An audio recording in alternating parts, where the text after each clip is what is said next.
J'espère que vous allez bien, j'espère que vous vous portez bien. L'ambassadeur d'Algérie à Washington, M. Sabri Bourgadoum, ancien chef de la diplomatie algérienne en 2019, a quand même fait une déclaration extrêmement surprenante qui soulève de nombreuses questions. Dans une rencontre avec des journalistes américains au sein de l'ambassade d'Algérie à Washington, M. Sabri Bourgadoum a parlé des terres rares de l'Algérie. Sabri Bourgadoum n'est pas n'importe lequel. Je rappelle qu'il est ambassadeur d'Algérie aux États-Unis depuis le 31 octobre 2023, mais qu'il était le chef de la diplomatie algérienne depuis avril 2019 jusqu'au 8 juillet 2021. C'est l'un des poids lourds de la diplomatie algérienne. C'est un homme extrêmement expérimenté, extrêmement connu, et qui a occupé des postes très importants. Il a même été Premier ministre par l'intérim durant une semaine, de décembre 2019, lors des élections présidentielles qui ont été organisées. Il a été représentant de l'Algérie aux Nations Unies de 2013 à 2019, ambassadeur d'Algérie au Portugal, au Côte d'Ivoire. Il est même considéré comme potentiel successeur d'Abdelmadjid Tebboune à l'avenir, même si on va dire qu'il n'est pas non plus très jeune, mais bon, ça reste un poids lourd de la diplomatie. Il a 66 ans. Il ne parle pas pour ne rien dire. Il est très intelligent, Sabri Bourgadoum. Il pèse ses mots. Il a fait une déclaration aux journalistes américains qui parle des ressources minières et énergétiques de l'Algérie, que l'Algérie est prête à collaborer. Elle invite l'administration de Donald Trump à s'intéresser aux ressources énergétiques et minérales dans les terres rares, dans les fameuses terres rares dont beaucoup parlent, mais en Algérie, c'était des ressources minérales très peu connues, alors que ce sont des ressources stratégiques. Qu'est-ce qu'il a dit exactement Sabri Bourgadoum? Sabri Bourgadoum a fait cette déclaration,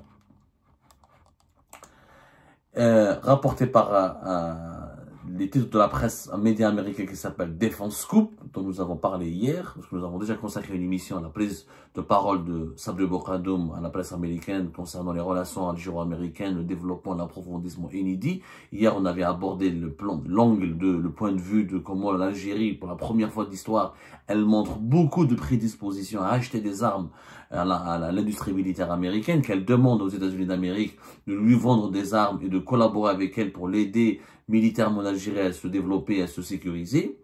Ensuite, deuxième angle qui a été abordé, l'angle important qui a été abordé par Sabri Bourgadoum avec les journalistes américains, qui a été révélé dans ce journal Defense Scoop, qui est un média américain spécialisé dans les questions de la défense et l'information militaire et sécuritaire. Il a parlé de ressources énergétiques. En tant que diplomate, nous n'avons pas de préférence. Il a dit, Sabri Bourgadoum, concernant les relations entre l'Algérie et Donald Trump, les journalistes américains sont intelligents, ils ont posé cette question parce qu'ils savent très bien que Donald Trump n'est pas davantage pro-marocain. Donald Trump est celui qui, en 2020, avant son départ, en décembre 2020, a reconnu la souveraineté ou la marocanité du Sahara occidental. Et c'est lui qui a œuvré pour que le Maroc et Israël normalisent leurs relations diplomatiques. Et qui a permis au Maroc et à Israël ensuite d'aller vers des partenariats comme une alliance militaire en novembre 2021. C'est ce qui a d'ailleurs poussé l'Algérie à rompre ses relations diplomatiques et à considérer le Maroc comme un adversaire, voire comme un ennemi. Le point des problèmes, le conflit algéro-marocain a basculé dans le pire ou dans une dimension cauchemardesque, voilà,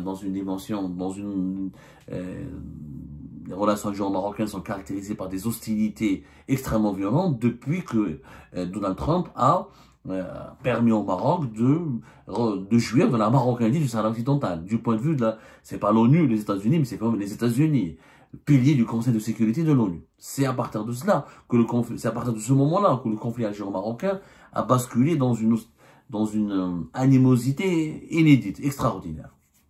Et là, alors que l'Algérie, Donald Trump, elle sait qu'il est pro-marocain, et ben l'Algérie a fait un pas vers Donald Trump, elle dit que nous n'avons pas de préférence, nous travaillons avec chaque administration, bien sûr nous essayons de mettre en avant notre potentiel auprès de la nouvelle administration, avec le président Trump qui a exprimé ses intérêts pour les accords, nous tenterons de convaincre l'administration des avantages de collaborer avec l'Algérie.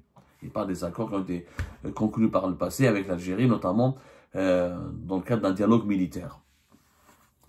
Et plus loin, il dit que l'Algérie est prête à discuter avec les États-Unis d'un accord portant sur ses riches ressources naturelles et minérales. riches ressources naturelles et minérales. Parmi, donc, le mot terre rare n'a pas été utilisé clairement, mais les riches ressources naturelles et minérales, en ce moment où les États-Unis d'Amérique, cette déclaration a été faite par l'ambassadeur algérien, au moment où les États-Unis d'Amérique étaient en train d'imposer un accord à l'Ukraine pour le permettre aux entreprises américaines et aux sociétés américaines d'exploiter toutes les mines de terres rares en Ukraine.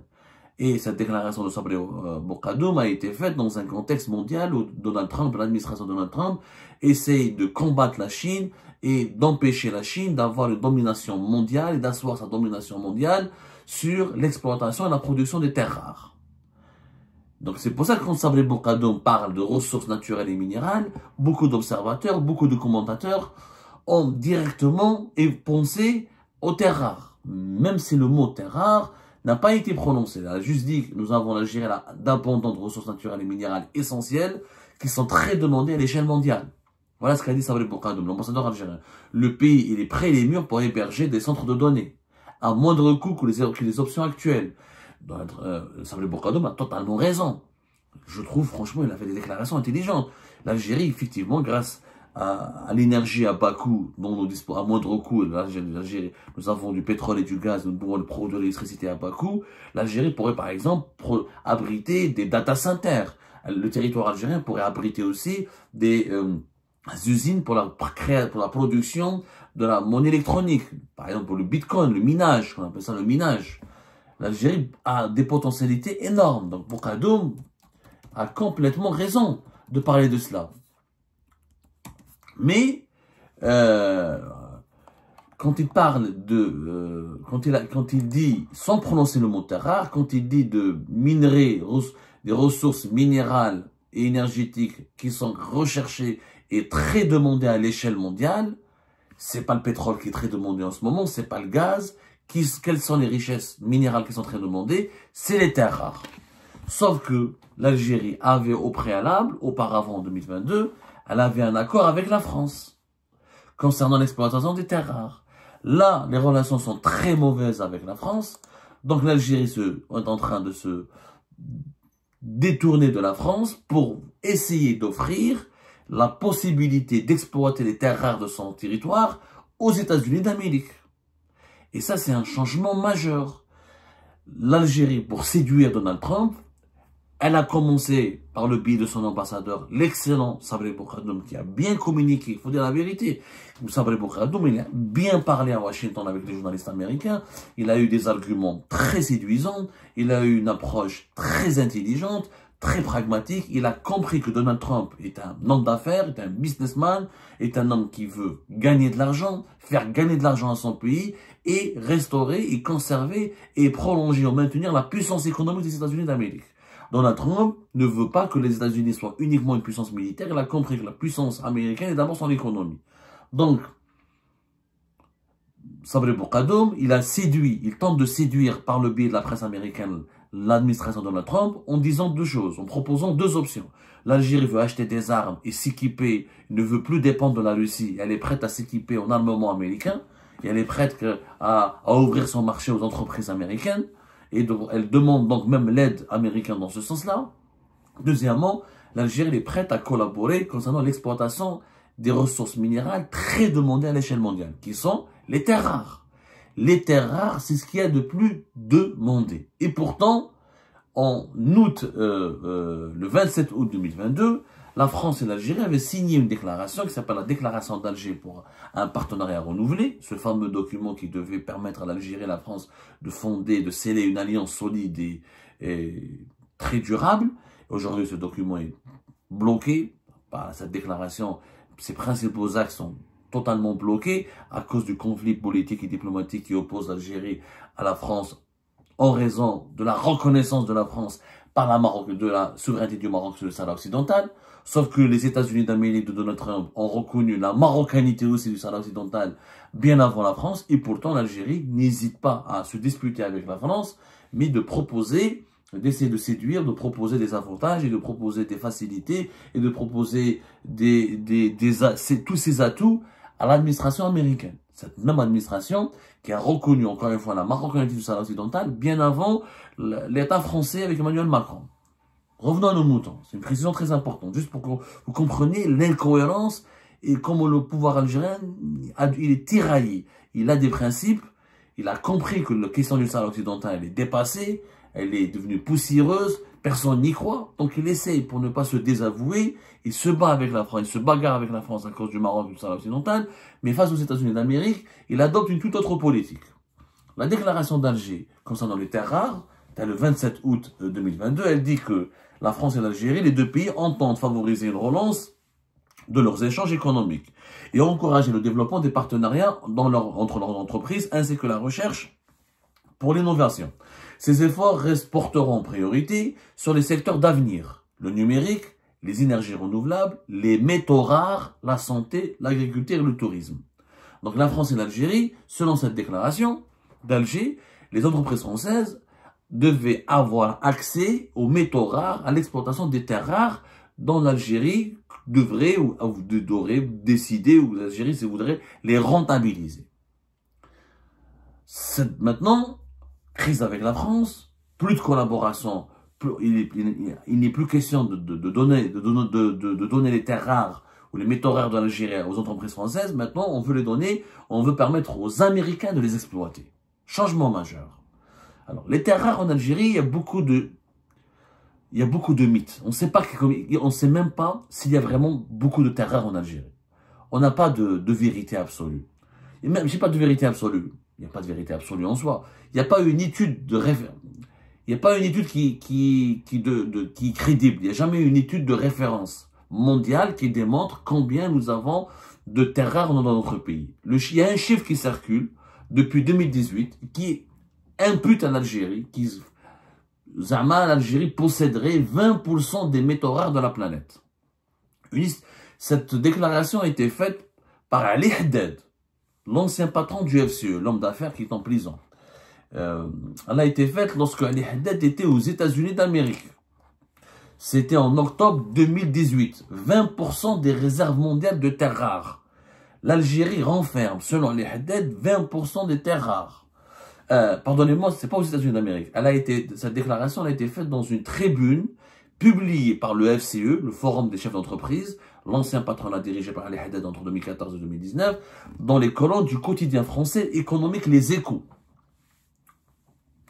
À l'époque, cette tribune du FCE d'Ali Haddad parlait d'un groupe de métaux dont les propriétés sont très recherchées dans de nombreuses applications de pointe et bases essentielles de l'industrie, de haute technologie.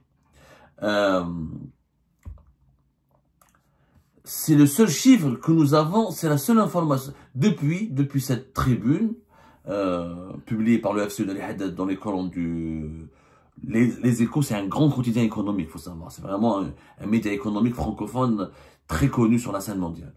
Donc cette information avait circulé. Bon, mais à l'époque, Ali Haddad, on connaît son niveau intellectuel, son niveau d'instruction n'est pas admirable. On ne peut pas lui prêter une quelconque crédibilité. Il n'a pas cité ses sources. Il n'y a pas une étude, il n'y a aucune étude faite par un organisme sérieux, national ou international.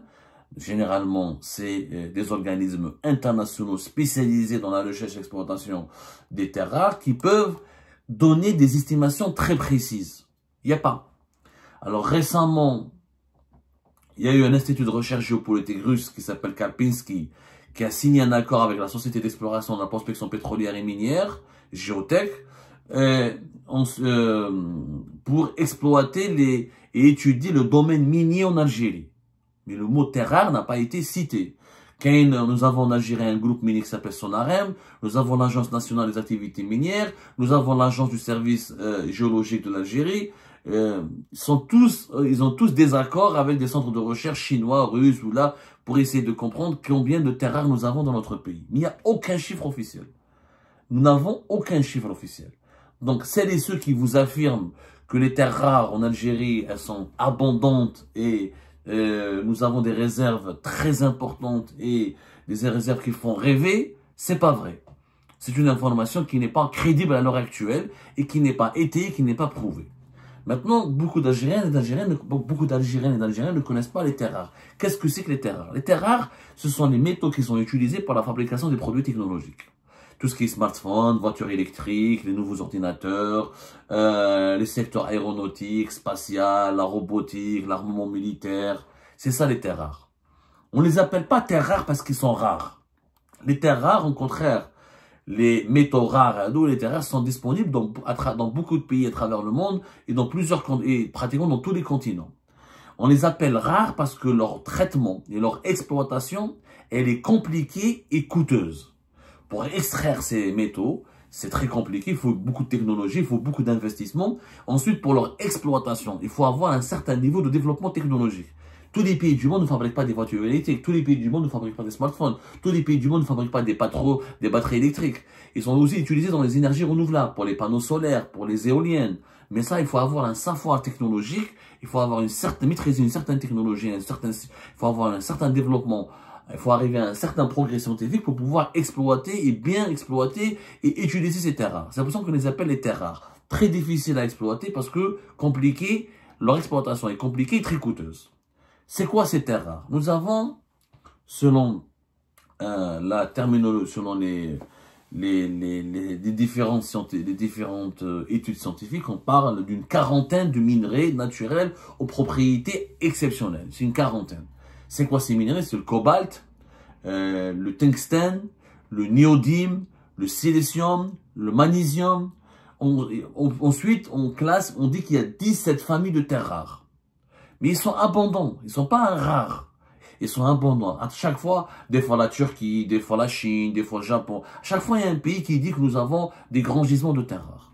Il suffit juste d'avoir les technologies nécessaires pour les identifier, pour ensuite commencer à les exploiter. Alors, dans le monde d'aujourd'hui, pourquoi les terres rares sont stratégiques pour les États-Unis d'Amérique? Et pourquoi le régime algérien, il a fait cette déclaration de Sabri Boukhadoum? Bien sûr, vous savez tous le contexte, terres rares, et ce qui s'est passé avec l'Ukraine. Donald Trump demande donc un accord avec l'Ukraine pour rembourser les 400, presque 500 milliards de dollars que l'Ukraine aurait coûté aux États-Unis d'Amérique pour financer sa guerre contre la Russie. Et pour récupérer cet argent, Donald Trump veut que les terres rares qui sont présentes dans le sol ukrainien soient exploitées par l'économie américaine. Ils soient destinés au développement de l'économie américaine.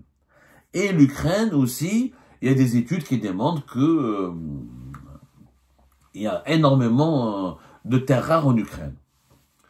C'est pour ça que on en parle, on en parle que depuis 1 ou 2 semaines. Il y a une forte actualité autour de cette question de la valeur des minerais ou de la valeur des ressources en terres rares de l'Ukraine.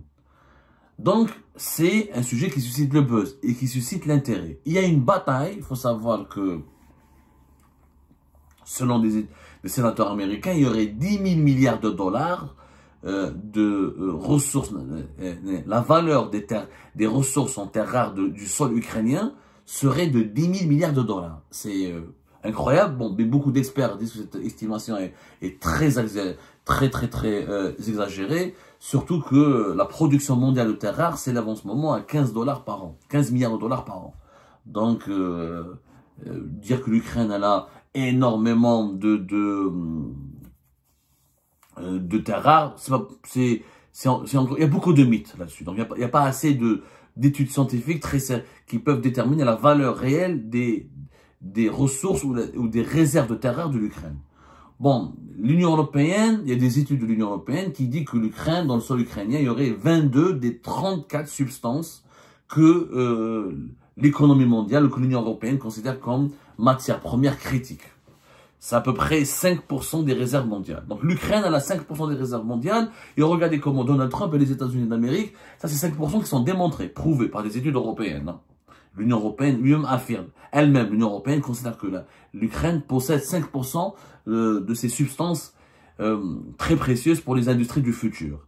Les énergies renouvelables, les voitures électriques, les batteries électriques, les smartphones, les ordinateurs, l'intelligence artificielle, etc. Non, en Algérie, donc pas d'études. Malabanache.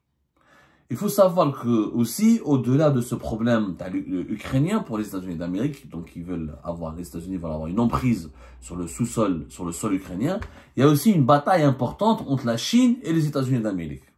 La grande bataille, c'est la bataille des terres rares. Pourquoi? Parce que la Chine, elle représentait pratiquement depuis 2022 70% de la production mondiale des terres rares. 70.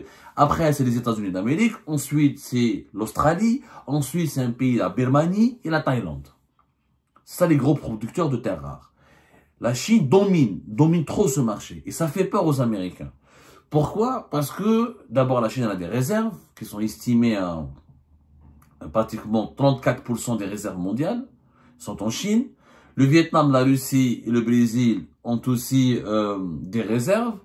Et l'Australie et les États-Unis ont aussi des réserves. Mais les réserves américaines et les réserves australiennes sont beaucoup moins importantes que les réserves de la Chine, notamment de la Russie. Donc, les États-Unis, pour elles, c'est une bataille de survie. Il ne faut pas que les Chinois dominent ou continuent à dominer à la production des terres rares. Pourquoi? Parce que si demain il y a un conflit avec la Chine, si la Chine stoppe l'exportation des terres rares, eh ben les industries américaines qui sont très fortement dépendants de ces terres rares, notamment la production des voitures électriques, des ordinateurs, des smartphones et tout ce qui est énergie renouvelable et tout ce qui est industrie aéronautique et spatiale, ben les États-Unis d'Amérique seraient bloqués, son développement serait bloqué, même sa sécurité serait menacée et la Chine pourrait lui faire du chantage, la Chine pourrait même dominer les États-Unis d'Amérique.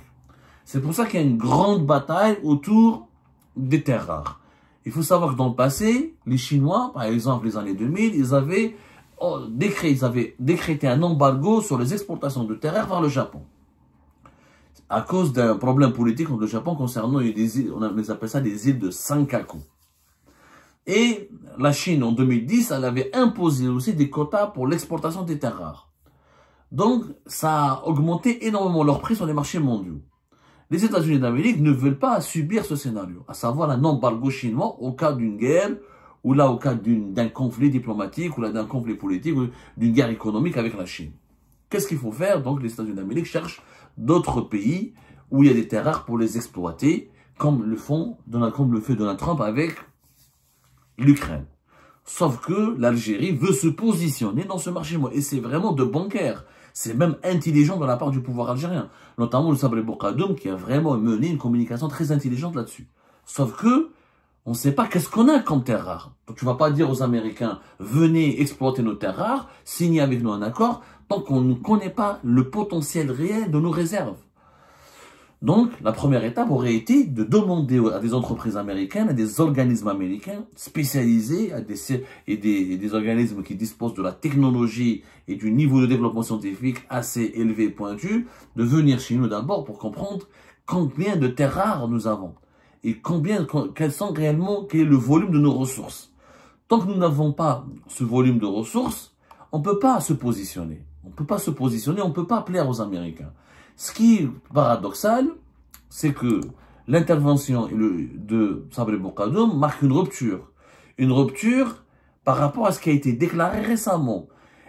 En mars 2025, l'Algérie donc veut offrir ou veut collaborer avec les États-Unis d'Amérique pour l'exportation de ces terres rares. Et pourtant, en début février 2025, Abdelmajid Tebboune, lors d'un conseil des ministres, il a demandé de ne pas exploiter les terres rares.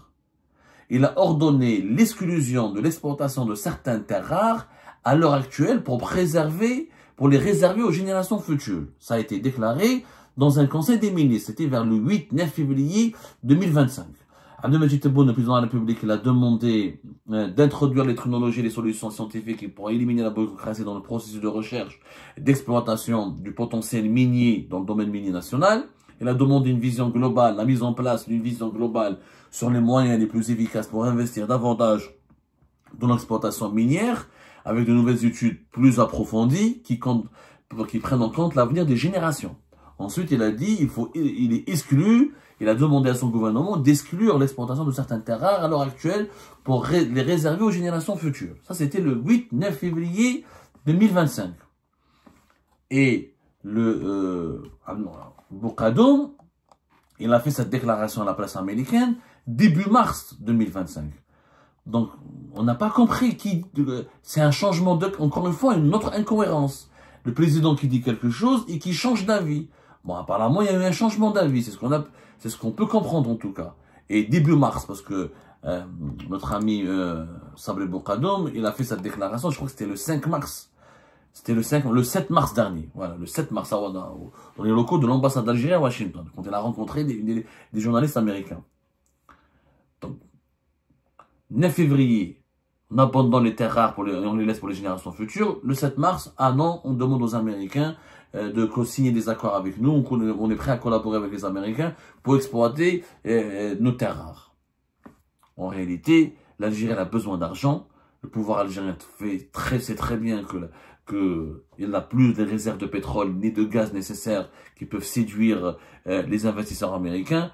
Mais si même nous avons le gaz de schiste des Amériques et les États-Unis d'Amérique en disposent, et qu'aujourd'hui, les énergies du futur, l'avenir se joue autour des terres rares et ne se joue plus autour du pétrole et du gaz.